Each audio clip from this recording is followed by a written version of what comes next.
Hello दोस्तों, welcome to aspirant approach. दोस्तों, इसके पहले वाले सेशन में हम लोगों ने नर्वस सिस्टम यानी तंत्रिका तंत्र को देख लिया था। और आज जिस तंत्र की हम यहाँ चर्चा करेंगे उसके बिना हमारा शरीर जो है वो एक थैले के समान है, वो एक बोरे के समान है जो कहीं खसक जाता है। तो उस तंत्र का नाम है कंकाल तंत्र। और ये जो तंत्र है वो आपके एग्जाम पॉइंट ऑफ व्यू से काफी ज्यादा इंपॉर्टेंट है, क्योंकि यहाँ से क्वेश्चन पूछने का चलन बहुत ज्यादा रहा है। पिछले साल भी यहां से क्वेश्चन आ चुके हैं। तो चलिए शुरू करते हैं कंकाल तंत्र को। तो देखिए, कंकाल तंत्र, जैसे मैंने आपको बता दिया कि जो कंकाल तंत्र है वो हमारे शरीर को आकार आकृति प्रदान करता है। इसके साथ ही हमारे शरीर के आंतरिक अंगों की रक्षा करता है, हमको चलने में ये सहायता प्रदान करता है, हमको खूबसूरती प्रदान करता है। इसके बिना हमारा शरीर जो है वो उस गिरे हुए शामियाने के जैसा हो जाएगा जिसका कोई मोल नहीं है। जब उसमें बांस लगाते हैं तब वो शामियाना जो है वो अपना चकाचौंध प्रदर्शित करता है। ठीक उसी प्रकार अगर हमारे शरीर से हड्डी निकाल दिया जाए तो हमारा शरीर किसी काम का नहीं रहेगा। इसलिए ये जो कंकाल तंत्र है वो हमारे शरीर को आकार आकृति प्रदान करता है और हमको मूवमेंट करने में ये हमारी सहायता करता है। तो सबसे पहले ये जो कंकाल तंत्र है उसके प्रकार को देख लेते हैं। ये दो प्रकार का होता है। एक जो होता है वो शरीर के बाहरी सतह पर होता है और एक जो होता है वो शरीर के भीतरी सतह पर होता है। इसका क्लासिफिकेशन हम दो प्रकार से कर सकते हैं। जिन जीवों में जो ये बाहरी सतह पे पाया जाएगा, जो कंकाल तंत्र है या जो कंकाल है, उनको हम लोग बाह्य कंकाल वाले जीव कहेंगे। और जिनके अंदर शरीर के अंदर ये पाया जाएगा, मांसपेशियों के बीच में पाया जाएगा, इनके ऊपर मांसपेशियां रहेंगी, उसको हम लोग आंतरिक कंकाल कहेंगे। अब एक बार वर्ड टू वर्ड देख लेते हैं। शरीर के बाहरी सतह पर पाए जाने वाले जो कंकाल हैं वो बाह्य कंकाल होते हैं। ये मृत कोशिकाओं से निर्मित होते हैं। ये जो उपचर्म से निर्मित होते हैं। शरीर के ऊपर चमड़ा होता है, चमड़ा के ऊपर उपचर्म से ये निर्मित होते हैं। इनका निर्माण उपचर्म से होता है। इसके अंतर्गत केकड़ा, घोघा और नाखून को सम्मिलित किया जा सकता है। और जो आंतरिक कंकाल तंत्र है उसके अंतर्गत मछली को ले सकते हैं, सरीसृप को ले सकते हैं, मानव आदि को ले सकते हैं। ठीक है। अब यहाँ पे देखिए कंकाल जो है, तो एक बात, ये एक लाइन को पहले देखिए। जो कंकाल का भाग है वो भ्रूण के मेसोडर्म से निर्मित होता है। अब ये भ्रूण क्या होता है, मेसोडर्म क्या होता है, इसको देखिए। जब एक स्पर्म एक ओवम से ये जब मिलता है तो मिलने के बाद जायगोट का फॉर्मेशन होता है। ठीक है, जायगोट का निर्माण होता है। और जायगोट के बाद जो पहली अवस्था होती है वो भ्रूण कहलाती है। तो जो भ्रूण होता है ना वो 3 लेयर का होता है और अलग अलग लेयर से अलग अलग चीजों का निर्माण होता है। ठीक है, तो जो भ्रूण है वो 3 लेयर का होता है, एक्टोडर्म, मेसोडर्म और एंडोडर्म। तो जो बीच वाला भाग है मेसोडर्म, भ्रूण का जो बीच वाला भाग है मेसोडर्म, उससे कंकाल का निर्माण होता है। तो जो कंकाल का भाग है वो भ्रूण के किससे निर्मित होता है, मेसोडर्म से निर्मित होता है। उम्मीद करते हैं आप यहाँ तक समझ गए होंगे। अब हम जो कंकाल की इकाई है वो तो बोन ही है। कंकाल तंत्र की जो इकाई वो कंकाल ही है, बोन है। अब हम बोन को समझते हैं बारी बारी से, एकदम धीरे तरीके से। ठीक है, तो सबसे पहले देखिए जो बोन है, तो स्टडी ऑफ बोन क्या कहा जाता है, ऑस्टियोलॉजी, हड्डियों का अध्ययन, ऑस्टियोलॉजी। अब अस्थि के निर्माण को देख लेते हैं।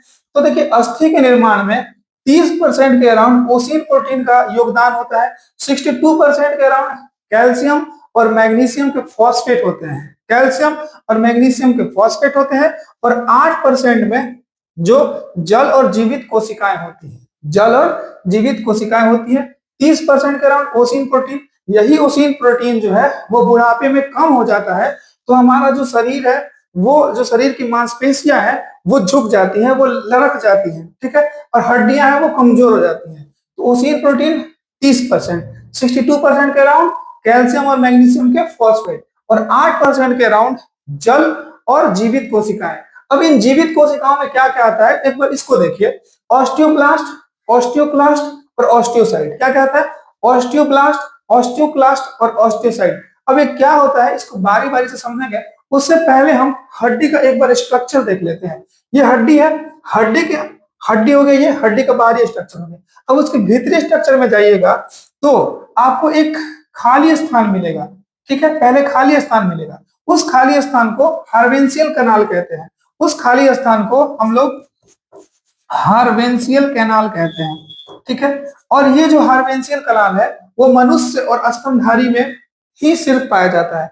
यानी अगर किसी के हड्डी में, यानी मानव, मनुष्य और स्तनधारियों की पहचान कैसे हम कर सकते हैं? तो हर्वेंशियन कनाल को देख के, हड्डी में जो हर्वेंशियन कनाल है उसको देख के हम कर सकते हैं।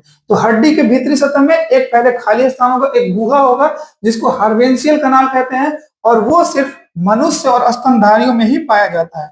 वो सिर्फ मानव और स्तनधारियों में ही पाया जाता है। उसके बाद अगर आप आगे जाइएगा तो आपको मिलेगा बोन मैरो।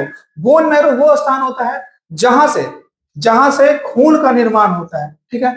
और ये जो बोन मैरो होता है वो दो भाग में बटा होता है, एक रेड बोन मैरो और एक yellow bone marrow. Red bone marrow और येलो बोन मैरो। और ये जो बोन मैरो है उसके बीच में खाली स्थान होता है, उसको मैरो कैविटी कहते हैं, उसको मैरो कैविटी कहते हैं। फिर से देखिए, हड्डी है, हड्डी की बाहरी संरचना के अंतर हड्डी के बाहरी संरचना जो है, उसके बाद जो खाली स्थान आएगा उसको क्या कहेंगे? हर्वेंशियन कनाल। हर्वेंशियन कनाल किसमें पाया जाएगा? मानव और स्तनधारी में, और इसके अलावा किसी में नहीं पाया जाएगा। किसी जीव की हड्डी में हर्वेंशियन कनाल नहीं पाया जाएगा, सिर्फ मानव और स्तनधारियों में ही हर्वेंशियन कनाल पाया जाता है। तो उसके बाद आपको मिलेगा बोन मैरो। बोन मैरो क्या करता है? शरीर में जो है वो रक्त के निर्माण में योगदान होता है। अब ये दो प्रकार का होता है, एक रेड बोन मैरो होता है, एक येलो बोन मैरो होता है। और ये जो मैरो होता है, चाहे वो रेड हो चाहे येलो, उनके बीच में खाली स्थान होता है जिसको हम मैरो कैविटी कहते हैं। अब देखिए, जो रेड बोन मैरो है उससे आरबीसी का फॉर्मेशन होता है, और जो येलो बोन मैरो सेल है उससे डब्ल्यूबीसी का फॉर्मेशन होता है, ठीक है। तो उम्मीद करते हैं कि आप यहाँ तक समझ गए होंगे कंकाल तंत्र को। अब हम जहां पे हम यहाँ पे छोड़े थे कि जो 8% जीवित कोशिकाएं होती है उनमें ऑस्टियोक्लास्ट और ऑस्टियोसाइट होता है, तो हम बारी बारी से इनको समझते हैं, ठीक है। चलिए, सबसे पहले आप ऑस्टियोब्लास्ट को देखिए। तो जो ऑस्टियोब्लास्ट कोशिका होती है ना, वो शरीर में अस्थि के निर्माण में सहायता करती है। अस्थि के निर्माण से संबंधित कौन कोशिका होती है? वो होती है ऑस्टियोब्लास्ट कोशिका। ऑस्टियोब्लास्ट कोशिका, ब्लास्ट कर जाना यानी निर्माण करना। तो ऑस्टियोब्लास्ट का संबंध अस्थि के निर्माण से संबंधित ही कोशिका होती है। और अस्थियों के विनाश से जो संबंधित कोशिका होती है वो ऑस्टियोक्लास्ट होती है। अब ये निर्माण करती है, ये विनाश करती है। ये विनाश क्यों करती है? तो हड्डियों में जो खोखलापन है, जो कैविटी है, उसको बनाने के लिए ये कोशिका होती है। अगर ये ना रहे तो हड्डी इतना भारी हो जाएगा कि शरीर उसका लोड नहीं सह पाएगा, और वो शरीर जो है वो धीरे धीरे करके वो मतलब लोड नहीं सह पाएगा, और वो शरीर जो जीवित अवस्था में नहीं रह पाएगा, ठीक है। तो यही जो है ना ऑस्टियोक्लास्ट, इसी की वजह से जो हड्डी है उसमें विनाश होते रहता है निर्माण के साथ साथ। और यही जो ऑस्टियोक्लास्ट है, इसी की वजह से हड्डी में खोखला आपको स्थान देखने को मिलता है, जिसको हम लोग हर्वेंशियन कनाल कहते हैं, ठीक है। ये क्या करता है? हड्डी के अंदर गुहा के निर्माण में योगदान देता है। और जो ऑस्टियोसाइट होता है ना, वो हड्डी की जो क्रियात्मक इकाई जो होती है वो ऑस्टियोसाइट होती है। जैसे अगर हम बात करें कि तंत्रिका तंत्र की जो क्रियात्मक इकाई होती है न्यूरॉन होती है। किसी सेल के लेवल में बात करें तो सॉरी, मानव शरीर की सबसे छोटी इकाई सेल होती है, और हड्डियों की जो सबसे छोटी इकाई होती है वो ऑस्टियोसाइट होती है, ठीक है। हड्डी की कोशिकाओं को हम लोग ऑस्टियोसाइट कहते हैं। अब यहाँ पे देखिए, मैंने पहले ही बता दिया कि अस्थि का अध्ययन को हम लोग क्या कहते हैं? ऑस्टियोलॉजी कहते हैं। दोस्तों, ये चैप्टर जो है ना वो काफी ज्यादा इंपॉर्टेंट है, इसलिए इसको बहुत आराम से देखिएगा। एक एक चीजों को मैं समझा रहा हूँ, और इसके बाद आपका काम है क्वेश्चन लगाने का और मॉडर्न टेक्नोलॉजीज का यूज करने का, और ये जो चैप्टर है इसको पूरा अच्छे तरीके से कंपाइल करने का, ताकि कोई भी क्वेश्चन आपके एग्जाम में ना छूटे। ये मैं लेक्चर दे रहा हूँ, अच्छे से समझा दे रहा हूँ दैनिक जीवन से रिलेट करके। अब आपका काम पड़ता है कि एआई का यूज करके इससे और क्वेश्चन निकालिए और क्वेश्चन को लगाइए और इसी चैप्टर में ऐड ऑन कीजिए, ठीक है। तो देखिए, अस्थियों का अध्ययन ऑस्टियोलॉजी। अब यहाँ पे देखिए कि अस्थि का विकास दो प्रकार से होता है। अस्थि का विकास दो प्रकार से होता है। एक जो अस्थि होती है वो कार्टिलेज से निर्मित होती है। तो जो अस्थि कार्टिलेज से निर्मित होगी उसको दीर्घ अस्थि कहेंगे, और उन अस्थियों में कोई भी रक्त वाहिनी, ब्लड वेसल्स नहीं पाई जाएगी। जो कार्टिलेज से निर्मित होंगी, जो उपास्थि होती है जैसे, उसमें ब्लड वेसल्स नहीं पाई जाएंगी, उनको क्या कहेंगे? दीर्घ अस्थि कहते हैं। हड्डियों का निर्माण दो प्रकार से होता है, एक कार्टिलेज से निर्मित होता है, तो जो कार्टिलेज से निर्मित होगा उसको दीर्घ अस्थि कहेंगे, उसमें किसी भी प्रकार का ब्लड वेसल, रक्त वाहिनी नहीं पाया जाएगा। और जो दूसरा निर्माण होता है वो कनेक्टिव टिश्यूज से होता है। कनेक्टिव टिश्यूज से होता है, इसमें ब्लड वेसल्स पाए जाते हैं, ठीक है। जो समान हड्डी आपको देखने को मिलता है वो सारा ही वो संयोजी ऊतक के निर्मित होते हैं। और जो आपको नाक के पास देखने को मिलता है, हड्डियों के जो ज्वाइंट है वहां देखने को मिलता है, वो कार्टिलेज से निर्मित होते हैं, जिसको उपास्थि कहते हैं, उसको दीर्घ अस्थि भी कहते हैं। उसमें ब्लड वेसल्स नहीं पाई जाती हैं, अन्य सभी अस्थियों में ब्लड वेसल्स पाई जाएंगी। अब देखिए यहाँ पे देखिए कि जो अस्थि जो होती है वो सबसे कड़ी संयोजी ऊतक होती है। जितने भी कनेक्टिव टिश्यूज हैं उनमें सबसे जो कड़ी संयोजी ऊतक है वो अस्थि होती है, जिसमें 50% पानी और 50% सॉलिड चीज होता है। ठीक है, अब हम आगे चलते हैं, आगे देखते हैं उपास्थि को। तो उपास्थि का निर्माण जो होता है वो किस प्रोटीन से होता है? तो कांड्रोम्यूकोप्रोटीन से होता है। कांड्रोम्यूकोप्रोटीन से उपास्थि का निर्माण होता है। किस प्रोटीन से? कांड्रोम्यूकोप्रोटीन। कांड्रोम्यूकोप्रोटीन से ये होता है।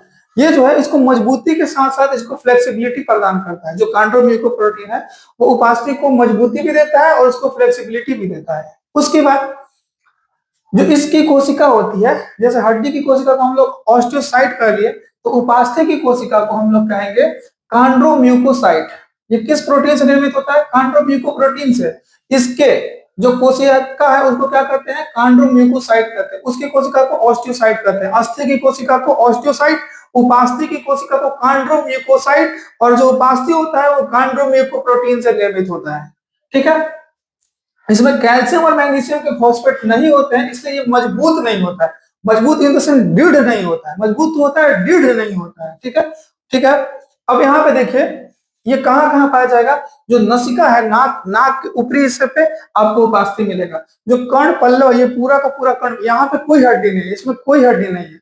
कान में हड्डी अंदर में होती है। बहुत सारे लोगों को कंफ्यूजन होता है कि यहीं पे ये हड्डी, ये हड्डी नहीं, हड्डी कान के अंदर होती है। ठीक है, सुराख में होती है वो। ठीक है, उसी वजह से वो हम सुन पाते हैं उन्हीं तीनों हड्डी की वजह से। ठीक है, वो ईयर ड्रम के पास होती है। तो इसमें जो है वो कर्ण पल्लव में जो पाया जाएगा वो उपास्थि पाया जाएगा। जो वर्टिब्रा होता है, जो आपको मेरुदंड दिख रहा है, तो एक वर्टिब्रा दूसरे वर्टिब्रा के बीच में आपको उपास्थि मिलेगा। जो वर्टिब्रा यानी जो वर्टिब्रा का डिस्क है वहां पर उपास्थि मिलेगा। वो अस्थि के सिरों पे मिलेगा, जहां जहां ज्वाइंट है वहां वहां मिलेगा। तो सबसे पहले उपास्थि किस प्रोटीन से इसका निर्माण होता है? तो कांड्रोम्यूकोप्रोटीन से। इसकी कोशिकाओं को क्या कहते हैं? कांड्रोम्यूकोसाइट कहते हैं।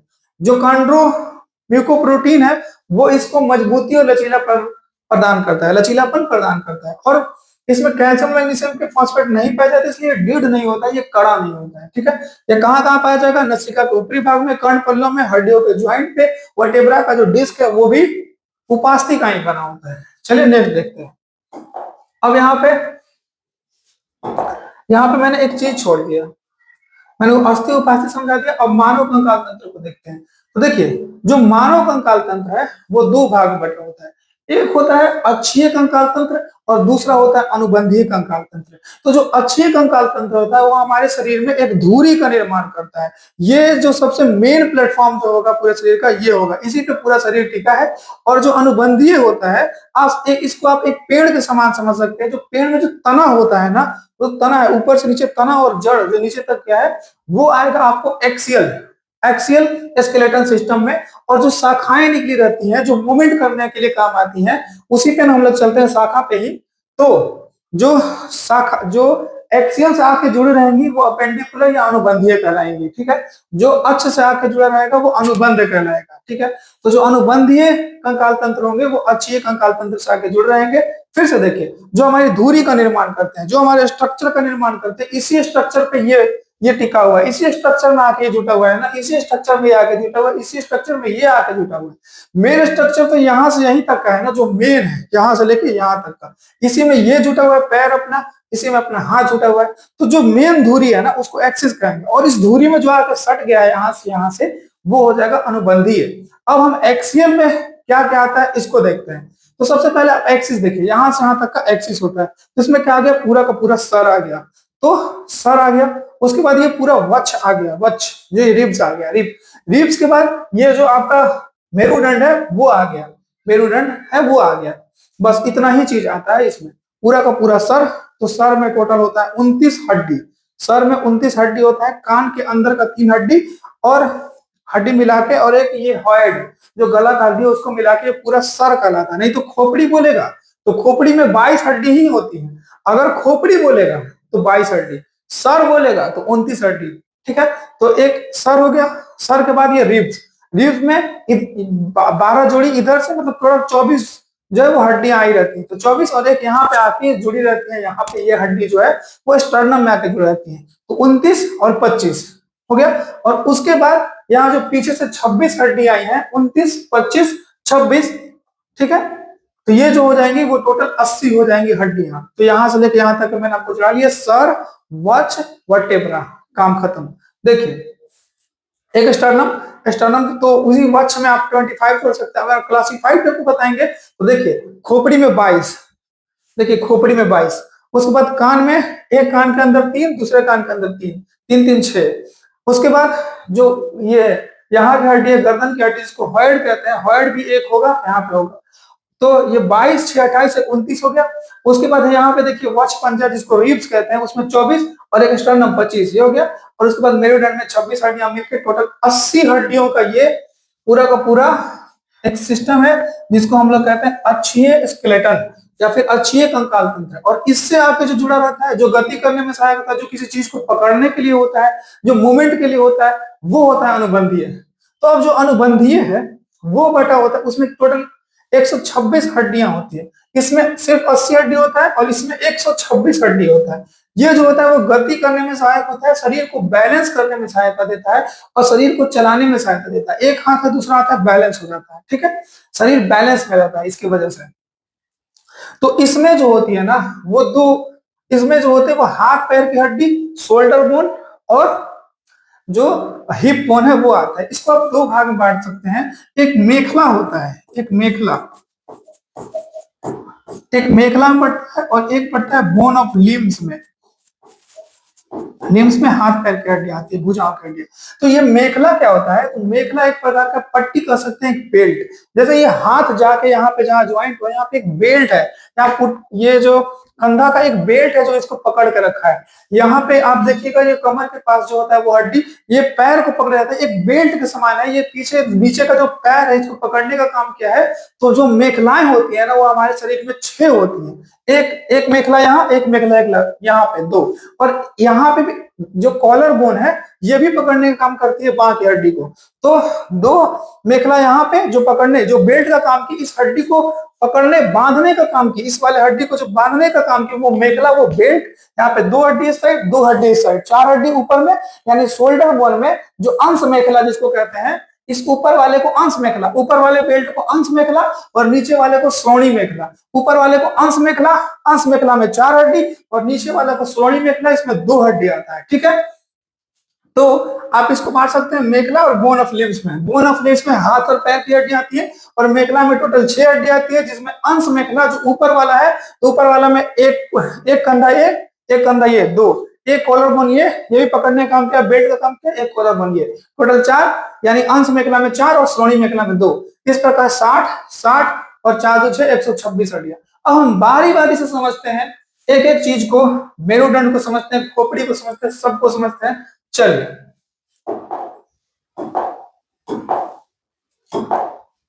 अब हम पहले एक्सियल स्केलेटन को देख लेते हैं।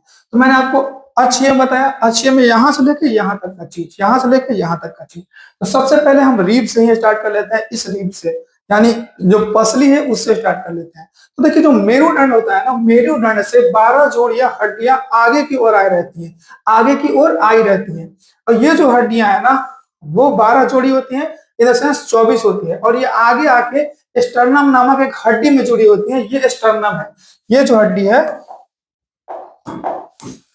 ये हड्डी जो है ये स्टर्नम की हड्डी है। इसी में आके ये 12 जोड़ी आके जुड़े रहते हैं, उपास्थियों से जुड़े रहते हैं, उपास्थियों से जुड़े रहते हैं, ठीक है। तो रीढ़ से कितनी जोड़ी हड्डियां? 12 जोड़ी है, इन द सेंस 24। आगे कहां जुड़े रहती है? स्टर्नम में। तो ये टोटल मिला के 25 हो गया। अब यहाँ पे आपको देखना होता है, यहाँ से कुछ कुछ क्वेश्चन पूछे जाते हैं, इसको गौर से देखिए। आप कहिएगा तो इसको और जूम कर सकते हैं हम। देखिए यहाँ पे देखिए, तो यहाँ देखिए पहला जोड़ी हड्डी, दूसरा जोड़ी, तीसरा जोड़ी, चौथा जोड़ी, पांचवा जोड़ी, छठा जोड़ी। छठा जोड़ी जो हड्डी है ना, जो छठा जोड़ी हड्डी है वो और सातवां जोड़ी तक जो हड्डी है वो डायरेक्ट आके स्टर्नम में जुड़ा है। देखिए डायरेक्ट आके स्टर्नम में जुड़ा है, स्टर्नम में जाके डायरेक्ट जुड़ा है। तो जो सात, एक से लेकर जो सात तक हड्डी होती है ना, उसको ट्रू रिब्स कहते हैं। ट्रू रिब्स कहते हैं। क्या कहते हैं? ट्रू रिब्स कहते हैं। और जो आठवां, नौवां और 10वां हड्डी है ना, वो सातवां में जाके जुड़ा है। आप गौर से देखिएगा, ये आठवां, नौवां, 10वां, ये जाकर सातवां में जुड़ा है। इसको क्या कहेंगे? फॉल्स रिब्स कहेंगे। 1 से 7 तक की जोड़ी को ट्रू रिब्स, आठवां, नौवां और 10वां को कहेंगे फॉल्स रिब्स, और 11वां और 12वां को गौर से देखिएगा तो ये इसमें जाकर सटा नहीं, ये मतलब फ्लोट कर रहा है, ये तैर रहा है, तो इसको क्या कहेंगे? 11वां और 12वां को फ्लोटिंग रिब्स। 11वां और 12वां को क्या कहेंगे? Floating ribs. फिर से देखिए, यहां हम हट जाते हैं। जो मेरुदंड है, पीछे मेरुदंड है, वहां से 12 जोड़ी हड्डियां यानी 24 हड्डियां आगे कहां मिला है? स्टर्नम में। तो टोटल 25 हड्डियां हो गया वक्ष में। अब यहाँ पे आप गौर कीजिएगा कि जोड़ी संख्या 1, 2, 3, 4, 5, 6, 7, 7 तक जाकर स्टर्नम से जुड़ा है। जो आठवां, नौवां और 10वां है वो सातवां में आके जुड़ा है, और जो 11वां और 12वां है वो तैर रहा है, वो फ्लोट कर रहा है। ठीक है, वो और फैलाने का काम करता है, ऐसे सांस ले तो फैलाने का काम करता है। ठीक है, तो 1 से 7 तक को ट्रू रिब्स कहते हैं, आठवां, नौवां, 10वां को फॉल्स रिब कहते हैं, 11वां और 12वां को फ्लोटिंग रिब्स कहते हैं। तो मैं यहाँ पे लिख देता हूं ताकि आपको आसानी हो। देखिए 1 से 7 तक का जो रिब्स है उसको ट्रू रिब्स कहते हैं, ट्रू। आठवां, नौवां और 10वां जो जोड़ी है उसको फॉल्स रिब्स कहते हैं। जो 11वां और 12वां है उसको फ्लोटिंग रिब्स कहते हैं, फ्लोटिंग, तैरता हुआ। ठीक है, और यही फ्लोटिंग रिब्स जो है वो सांप में पूरा का पूरा रिब्स ही फ्लोटिंग होता है, इसलिए वो किसी भी चीज को निगल लेता है, बड़ा से बड़ा जानवर को निगल लेता है, इसी फ्लोटिंग रिब्स के चलते वो फैल जाता है इतना। ठीक है, अब हम आगे चलते हैं। तो जो एक्सियल का, एक एक्सियल में रिब्स भी आता है, सर भी आता है, तो पहले हमने रिब्स देख लिया। अब एक्सियल का दूसरा भाग देखते हैं, जो अक्षीय कंकाल तंत्र है उसका दूसरा भाग देखते हैं। उसका जो दूसरा भाग है उसमें खोपड़ी आता है। तो देखिए खोपड़ी और सर को समझिएगा। खोपड़ी में होती है 22 हड्डियां, लेकिन सर जब भी बोलेंगे तो कितना कहिएगा? 29। क्वेश्चन आएगा खोपड़ी में कितनी हड्डियां होती है? तो 22 आया भी है, और सर में कितनी हड्डियां होती है? तो 29। अब हम बारी बारी से समझते हैं कि खोपड़ी में क्या क्या आता है। तो देखिए खोपड़ी में 2 ही चीज आता है। एक जो ये क्रेनियम नाम की पूरी हड्डी है, जो कि 8 हड्डियों से मिलकर बना है। ये जो पूरा का पूरा क्रेनियम, इसको क्रेनियम कहते हैं, इसी के अंदर मस्तिष्क होता है। तो ये 8 हड्डियों का एक समूह है जो कि क्रेनियम नाम का हड्डी का फॉर्मेशन करता है। तो खोपड़ी का जो ऊपर, जो सबसे पहला खोपड़ी है, उसमें ये जो जो मस्तिष्क को ढका है उसमें कितनी हड्डियां हैं? क्रेनियम में 8 हड्डियां हैं। और खोपड़ी में चेहरा की हड्डी को भी सम्मिलित किया जाता है। चेहरा की हड्डी और कपाल की हड्डी को मिला के खोपड़ी कहा जाता है। तो फेस में 14 बोन होता है और क्रेनियम वाला हड्डी में 8 बोन होता है। तो टोटल मिला के खोपड़ी में 22 हड्डी, खोपड़ी में 22 हड्डी। अब हम आगे चलते हैं, सर में देखते हैं। तो जैसे ही सर नाम आएगा ना, तो ये तो कान के अंदर 3 की संख्या में जो हड्डियां जो हमारे श्रवण में सहायता करती हैं, वो ईयर ड्रम के पास होती है, वही वाइब्रेट होती हैं, तो हमको आवाज आता है। ठीक है, तो जो कान के अंदर 3 हड्डियां पाई जाती हैं, विस, मैलियस, इनकस और स्टेप्स। मैलियस, इनकस और स्टेप्स। तो जो स्टेप्स हड्डी है ना, वो मानव शरीर की सबसे छोटी हड्डी होगी। मानव शरीर की जो सबसे छोटी हड्डी होगी वो स्टेप्स होगी। तो एक कान में 3, दूसरे कान में 3, 6 हड्डी हो गया। तो 22 और 6 28। और एक जो गले के पास यही हड्डी जो होती है, हाइड हड्डी, जो फांसी जब कोई लगाता है, जब कोई फांसी पे चढ़ता है, तो यही हाइड हड्डी टूट जाती है, और जो एयर ब्लॉकेज हो जाता है, हवा का जो प्रवाह है रुक जाता है, तो वो आदमी डेथ कर जाता है। तो एक हड्डी कौन सा होती है? जो जबड़ा के नीचे पाया जाता है, वो होता है आपको हॉइड हड्डी, हॉइड नामक हड्डी। बदन की हड्डी क्या कहते हैं? हॉइड कहते हैं, हॉइड। तो देखिए यहाँ खोपड़ी में 22 हड्डी, कान में 6 हड्डी और एक हॉइड हड्डी मिला के हेड बनाती है 29 हड्डी। 29 हड्डी सर में होती है, 29 हड्डी। अब हम चलते हैं नेक्स्ट। तो नेक्स्ट में देख लीजिए आप मेरुदंड को। ठीक है, स्पाइनल कोड जिसको बोलते हैं, इसी के अंदर स्पाइनल कोड होता है। तो मेरुदंड को, वर्टेब्रा को देख लेते हैं। तो देखिए जो वर्टेब्रा होता है ना, पहले जो मानव थे उनमें 33 की संख्या में वर्टेब्रा पाए जाते थे, मेरुदंड पाए जाते थे। लेकिन अभी कितने पाए जाते हैं? वो 26 ही पाए जाते हैं। शुरुआत में 33 थे। ठीक है, अब यहाँ पे देखिए, तो सबसे ऊपरा वर्टेब्रा है, जो सबसे ऊपरा मेरुदंड है, कशेरुक, एक को कशेरुक कहेंगे। तो इसको एटलस कहते हैं। इसको क्या कहते हैं? जो सबसे ऊपर होता है उसको कहते हैं एटलस, उसको कहते हैं एटलस। ठीक है। तो सबसे ऊपरी कशेरुक उसको कहते हैं एटलस, जिसपे कि सर टिका होता है, एटलस पे ही सर टिका होता है। और इसके मध्य भाग में एक गुहा होता है। इस कशेरुक, इस हड्डी के अंदर एक कैविटी गई होती है, एक गुहा होती है। उसी गुहा में जो है वो नसों का एक ग्रुप, जिसको स्पाइनल कोड कहते हैं, वो मस्तिष्क तक गया होता है। और जब मस्तिष्क बिजी होता है, मस्तिष्क किसी काम में एकदम खोया हुआ रहता है, एकदम, वो आप कह सकते हैं कि जब कोई प्यार में पड़ जाता है, उस एग्जाम्पल को ले सकते हैं, और वो खोया है और कोई ऐसा एक्शन हो जाए, जैसे वो खोया है प्यार में या किसी भी चीज में खोया हुआ है, चप्पल चल के आए, तो उसको जो लगता है, उस समय उसका दिमाग तो उस स्टोरी पे था, अपना अपने रानी को पाने वाले स्टोरी में वो घूम रहा था, परंतु इधर से आक्रमण हो गया। तो जब आक्रमण हो गया तो दिमाग तो उधर ही घुमा रहा है, चलिए रानी के साथ घूमने, बाग बगीचे घूमने, जहां मॉल वॉल जहां घुमा रहा है वो। लेकिन इधर से जब आक्रमण हो गया शत्रुओं का, तो उस समय जो रिफ्लेक्स एक्शन करता है वही स्पाइनल कोड होता है। ठीक है। तो स्पाइनल कोड इसी हड्डी के अंदर रहता है, इसी मेरुदंड के अंदर रहता है, इसी वर्टेब्रल कॉलम के अंदर रहता है। और मैंने आपको पहले ही बताया था कि प्रत्येक वर्टेब्रल कॉलम जो है वो एक उपास्थि डिस्क से सेपरेट हुए रहते हैं। और जितना भी 26 के बीच में आपको क्या मिलेगा, उपास्थि मिलेगा। ठीक है। और जो सबसे ऊपरी जो सीवन होता है उसको एटलस कहते हैं, एटलस, इसी एटलस पे सर टिका होता है। ठीक है। और इसके मध्य भाग में एक गुहा होता है जिसको केंद्रीय नाल कहते हैं। और इस केंद्रीय नाल में सेरिब्रो स्पाइनल फ्लूइड भरे होते हैं, सेरिब्रो स्पाइनल फ्लूइड भरे होते हैं। जैसे मेनिनजेस झिल्ली के अंदर जो जो मैंने जो मस्तिष्क के अंदर भी सेरिब्रो स्पाइनल जो लिक्विड है वो भरा होता है। ठीक है। तो इसके अंदर भी, स्पाइनल कोड के अंदर भी सेरिब्रो स्पाइनल लिक्विड भरा होता है। अब यहाँ पे जो सबसे ज्यादा वर्टेब्रा पाए जाएंगे वो वक्ष वाले भाग में पाए जाते हैं। वक्ष वाला भाग जो है, इसमें सबसे ज्यादा थोरेसिक पार्ट में 12 की संख्या में वर्टेब्रा पाए जाते हैं। तो मेरुदंड को उम्मीद करते हैं आप समझ गए होंगे। मेरुदंड की संख्या 26 होती है। इसी के अंदर एक तंत्रिकाओं का एक ग्रुप जिसको कोड कहते हैं, स्पाइनल कोड क्या होता है, मस्तिष्क तक। और ये किस लिए होता है, रिफ्लेक्स एक्शन के लिए जिम्मेदार होता है। और प्रत्येक वर्टेब्रा, जो प्रत्येक इसमें वो कशेरुक है, वो एक दूसरे से एक उपास्थि की मतलब उपास्थि से सेपरेट हुआ रहता है। ठीक है। और जो सबसे ज्यादा संख्या में कशेरुक पाए जाएंगे वो वक्ष वाले भाग में पाए जाएंगे, छाती वाले भाग में, छाती के पीछे वाले भाग में जो मेरुदंड है उसमें सबसे ज्यादा कशेरुक पाए जाएंगे। एक को कशेरुक कहते हैं, एक को। ठीक है। अब आगे चलते हैं। पूरा को मेरुदंड कहते हैं। अब तो यहाँ पे मैंने आपको दिखा दिया, सबसे पहले रीस बताया, टोटल मिला के 25 स्टर्नम मिला के, सर में 29, और ये जो है ये 26, तो टोटल मिला के 80 हड्डी हो गया। ठीक है। अब हम आगे चलते हैं। अब हम देखते हैं अनुबंधीय कंकाल तंत्र को। तो अनुबंधीय मतलब जो अच्छे से आके जुड़े रहेंगे, जो पकड़ने का काम करेंगे, जो मूवमेंट का काम करेंगे। ठीक है। तो इनकी संख्या होती है 126। अब इनको रखना बहुत आसान होता है, बस जैसे मैं बोलूंगा वैसे करते जाइए, हो जाएगा। ठीक है। अब हाथ में देखिए तो एक हाथ में 30 हड्डी होता है, दूसरे हाथ में 60 हड्डी, 30 हड्डी, तो टोटल हाथ में 60 हड्डी। तो हाथ को स्टार्ट करते हैं। ठीक है। तो देखिए हाथ में जो सबसे पहले ये बाह की हड्डी होती है ना, इसको ह्यूमरस कहते हैं। क्या कहते हैं, ह्यूमरस। ह्यूमरस आगे आता है तो 2 हड्डी में बढ़ जाता है, रेडियस और अल्ना में, रेडियस और अल्ना में।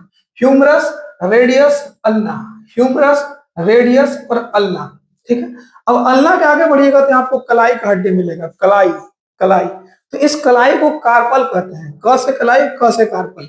अब कार्पल में कितनी हड्डी होती है, 8।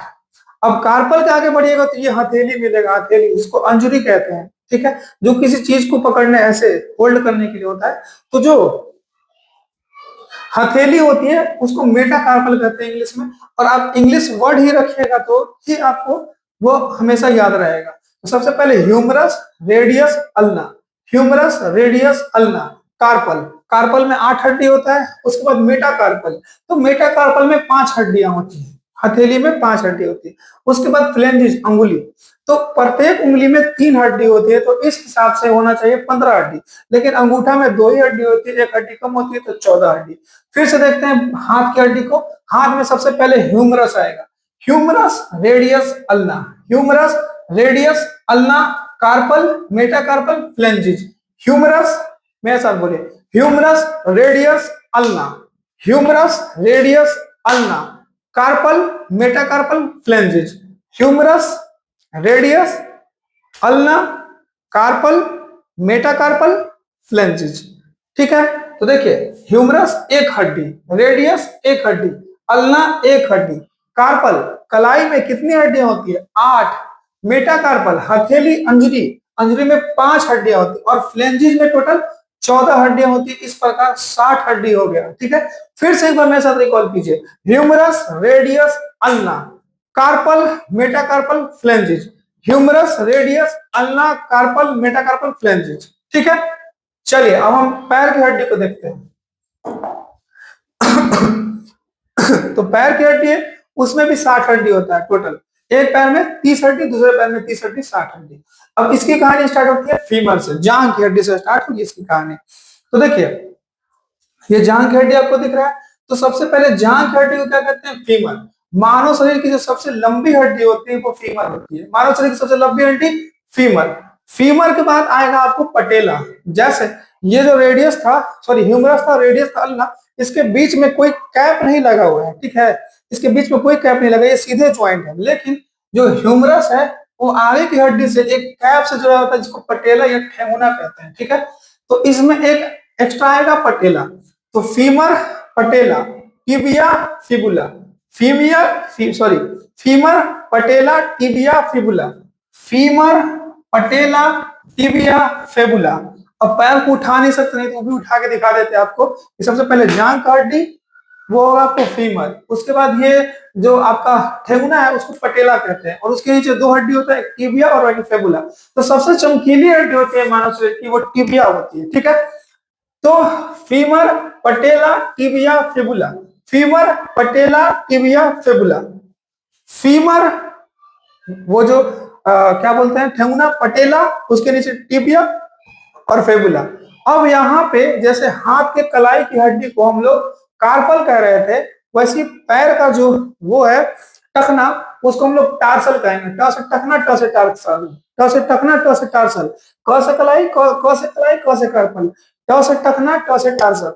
ठीक है, टार्सल। उसके बाद मेटाटार्सल, जो पैर का हथेली का सकते, जो पैर को मोड़ने का काम कर रहा है, जो पैर का हथेली आप कह सकते हैं। तो मेटाटार्सल में मेटाटार्सल। उसके बाद फ्लेंजिस। एक बार पहले नाम बोल लीजिए, उसके बाद उनकी संख्या को गिना देते हैं। सबसे पहले होता है फीमर, सबसे बड़ी हड्डी, पटेला, उसके बाद टिबिया, सबसे चमकीली हड्डी, फेबुला, उसके बाद टार्सल, ट से टखना, ट से टार्सल, टार्सल, मेटाटार्सल, फ्लेंजिस। फिर से बोलिए, femur, patella, tibia, fibula, tarsal, metatarsal. Femur, patella, tibia, fibula, tarsal, metatarsal, phalanges. अब यहाँ देखिए, फीमर एक हड्डी, पटेला एक हड्डी, टिबिया एक हड्डी, फेबुला एक हड्डी। अब यहाँ देखिए, जैसे कार्पल में 8 हड्डी होता था, तो यहाँ टार्सल में 7 ही हड्डी होता है। तो ये 7 और एक ये ऐड हुआ है 8। ठीक है, तो ये फिर मेंटेन कर देगा आपको कार्पल के जितना। समझ में आ रहा है? कार्पल में 8 हड्डी होता था, लेकिन यहाँ पे टार्सल में 7 ही हड्डी होता है, और एक एक्स्ट्रा हड्डी होता है जो कि ठेंगुना का हड्डी होता है। उसके बाद मेटाटार्सल में 5 हड्डी, और फ्लेंजिस में 14 का 14, सब समान है। वो जो 8 टार्सल था वो 2 भाग में टूट गया। इसमें एक तो आप पटेला ऐड हुआ, और दूसरा ऐड हुआ कि जो टार्सल, उसमें 60 हड्डी हो गए। इस प्रकार यहाँ भी आपको 30 हड्डी एक पैर में, दोनों पैर में 60 हड्डी। अब हम आगे चलते हैं। तो हमको मेखलाएं मिलेंगी। मैंने आपको पहले ही बताया, जो ये आप हाथ और पैर देख रहे हैं, इसको बांधने के लिए एक बेल्ट है ना, यहाँ पे बेल्ट लगा हुआ जिसको बांध के रखा है। देखिए ये वाला बेल्ट हुआ, इधर जो बेल्ट है वो। ठीक है, और इसी प्रकार ये पैर है, उसको बांधने के लिए एक मेखला। तो मेखला का मतलब होता है बेल्ट, जो बांधने का काम करे। तो ऊपरी हिस्से को बांधने के लिए 4 की संख्या में बेल्ट है, और निचले पैर को बांधने के लिए 2 की संख्या में बेल्ट है। तो देखिए, जो ग्रीडर होती है, जो मेखलाएं होती है, वो क्या करती है, हाथ तथा पैर को कंधे से, हाथ को कंधे से जोड़ती है मेखला, पैर को भी कूल्हे से जोड़ती है। ये 2 प्रकार का होता है, एक अंश मेखला, श्रोणी मेखला। अंश मेखला ऊपर वाले को कहते हैं, शोल्डर वाले को, शोल्डर बोन को अंश मेखला। और जो पेल्विक होता है, जो कमर का पार्ट होता है, वहां पे जो मेखला होती है, जो बेल्ट होती है, जो पैर को बांधने का काम क्या है, वो है श्रोणी मेखला। ठीक है, अब अंश मेखला में 4 हड्डी, एक कंधा और ये कॉलर बोन, 2 एक साइड, 2 एक साइड, 4 हड्डी। और श्रोणी मेखला में 2 हड्डी। अंश मेखला क्या करता है कि हाथ के ह्यूमरस को कंधे से जोड़ा। उसी प्रकार ये फीमर को, जो पेल्विक वाला बोन है, वो फीमर को जोड़ा कूल्हे से। तो इस प्रकार आप समझ सकते हैं। ठीक है,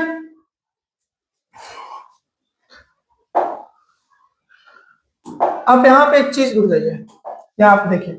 उसके बाद सबसे पहले हम लोग संधि को समझते हैं। देखिए, संधि से क्वेश्चन उतना तो नहीं आया, एक बार शायद आया है क्वेश्चन संधि से। तो संधि को ना हम बस रटने के फॉर्म में देखेंगे, ज्यादा डिटेल में नहीं जाएंगे, सीधे रटेंगे कि चल संधि होता है, थोड़ा बहुत समझने के लिए बताते हुए, ठीक है। तो संधि जहां जहां जोड़ होगा वहां वहां संधि होगा। अब संधि दो प्रकार का होता है, इसमें एक पूर्ण संधि होती है, एक अपूर्ण संधि होती है, ठीक है। तो जो अपूर्ण संधि होती है ना, वो अस्थियों के बीच जो है वो सीधे संधि नहीं होगा इसमें, ठीक है। वो उपास्थि की तरह संधि होगा, उपास्थि उसको मिलकर जोड़ेगा। जैसे आप यहाँ देखिए, पेल्विक बोन को देखिए एक बार, ये देखिए अस्थि है वो डायरेक्ट नहीं जुड़ा हुआ है, अस्थि जो है वो एक दूसरे से डायरेक्ट नहीं जुड़ा हुआ है, वो एक उपास्थि की जरिए जुड़ा हुआ है। यहाँ आपको उपास्थि दिख रहा है, इसी के जरिए ये दोनों पेल्विक बोन जो है वो जुटे हुए हैं। तो इस प्रकार का जो ज्वाइंट होगा, जो उपास्थि के द्वारा जुड़ा होगा, जो सीधे तौर पर नहीं जुड़ा होगा, उसको हम लोग कहेंगे कि वो अपूर्ण संधि है। और जो हाँ हड्डी और हड्डी ही जुड़े रहेंगे वो पूर्ण संधि होगा।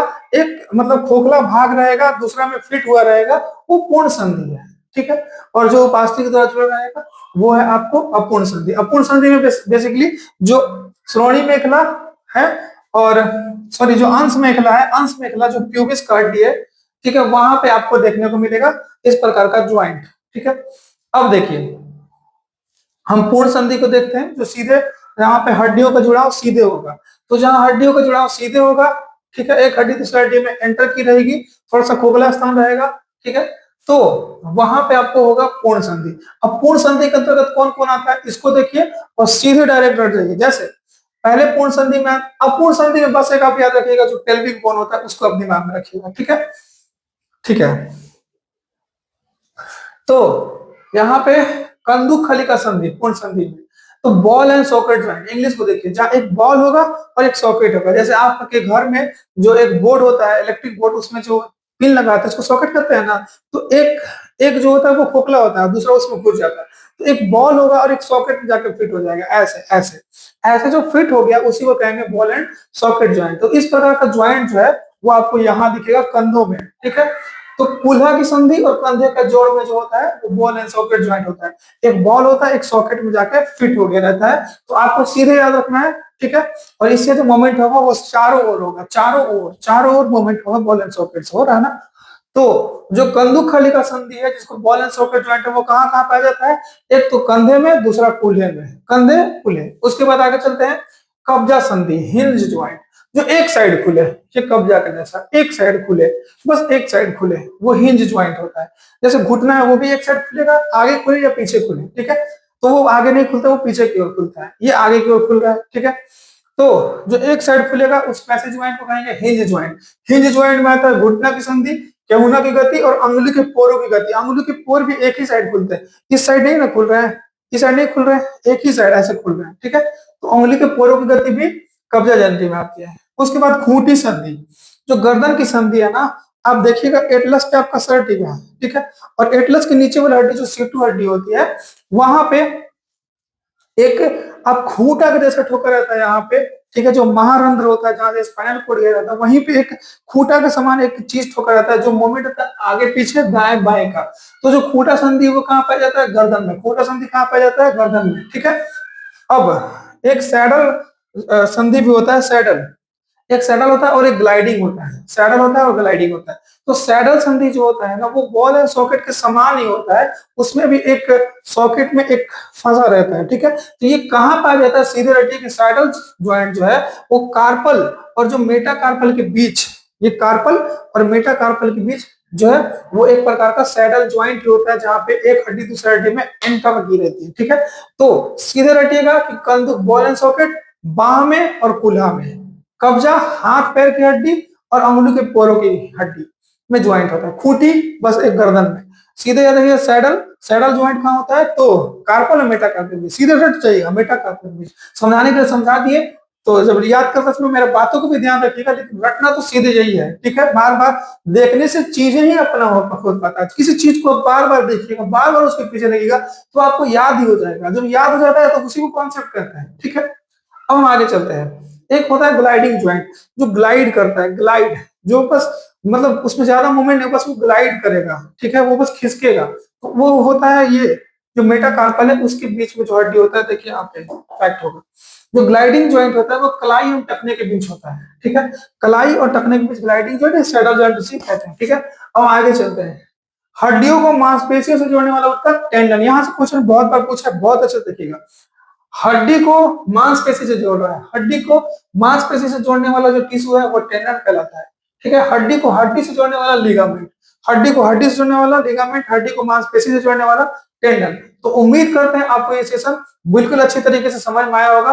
अगर आपको मेरे वीडियो से थोड़ा सा फायदा होता है, एनर्जेटिक मतलब आपको चीजों को समझने में आसानी हो जाती है, जो चीजें वो अच्छी तरीके से डिलीवर हो जाती हैं, तो ज्यादा से ज्यादा जरूर शेयर कीजिए अपने दोस्तों के पास, क्योंकि ये जो सारा कंटेंट है ना वो आपको मतलब यूं तो मैं नहीं कहना चाहता कि फ्री में नहीं मिल पाएगा, देने वाले बहुत है, और ना मैं अपने ज्ञान का वो करता हूँ, अहंकार करता हूँ, लेकिन YouTube पे लोग उतना खुल के नहीं देते जितना मैंने आपको दिया है बिहार एसआई के लिए, इसलिए ज्यादा से ज्यादा शेयर करें।